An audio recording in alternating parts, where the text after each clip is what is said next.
they were habitually afraid of ordinary people, especially the police, so when the policewoman spoke, they both fell to the ground. Bobby and Little Rascal got down, but there was another person who didn't get down, that is Pyro. As a rather rebellious boy, he still didn't understand why he was afraid of these ordinary humans when he clearly possessed great power. Seeing that there was only one boy still not moving, the policewoman yelled again, "Get down, kids, we don't want to hurt you." Pyro suddenly laughed and said, "You know we are mutants, right?" The female policeman trembled immediately after hearing this, and said, "What do you want to do?" "Get down." The male policeman on the other side also pointed the gun in his hand at the burning man again. The living man looked at the two of them contemptuously, and said, "You know we are mutants, but you dare to point a gun at us, ha ha, are you bold? Or are you stupid? Just now you pissed someone off. A strong mutant among mutants." After speaking, the lighter that he always carried with him opened the lid with a ding, and the lighter lit. The policemen didn't know Burning Man's ability, so they still persuaded him to surrender. Burning Man sneered after seeing it, and with one hand a fire dragon surged out and knocked the male policeman into the air.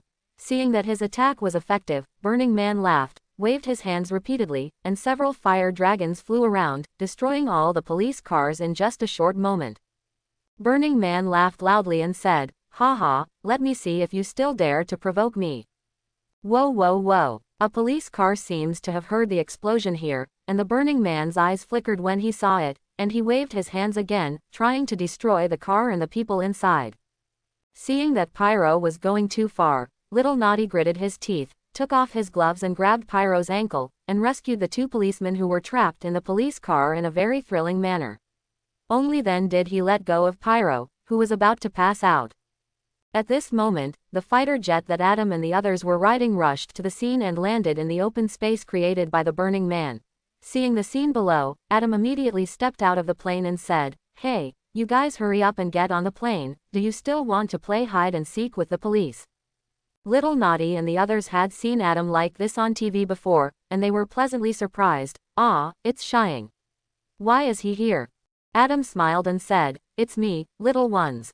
Actually, he's not that big, hee, hurry up and get on the plane, we're leaving, and, Logan. How long did you sleep in?" When Adam and Phoenix Girl rushed to Iceman Bobby's house, they found that there seemed to be a brief battle here. There were many policemen lying on the ground, and most of their vehicles had been scrapped and turned into a pile of iron shells. Storm was shocked after seeing it, and said, "What happened here? It must have been done by Burning Man, how could he do this?" After hearing this, Adam said, "The police should have shot first. I saw Logan shot in the forehead. Maybe they were frightened. Let's land. We don't have time to waste here." Storm nodded after hearing this, and parked the plane in the clearing cleared by Pyro, and then Adam walked out alone. Adam looked at the three students and said, "Okay, hurry up and get on the plane, we still have a lot to do." Little Rascal looked at Logan and said, "How is he?" Adam said angrily, "Logan, how long are you going to sleep?" Sure enough, at this time Logan stood up and shook his head, and smiled when he saw Adam. "Hey, you're here." Adam nodded and said, "Well, hurry up, we're going to play peek-a-boo with the police if we don't leave." After speaking, he led everyone back to the fighter plane. After getting on the fighter jet, Logan frowned and asked after seeing Kurt, "Who is he?" After hearing this, Kurt introduced himself excitedly, saying, "My name is Kurt Vanagel, in the circus."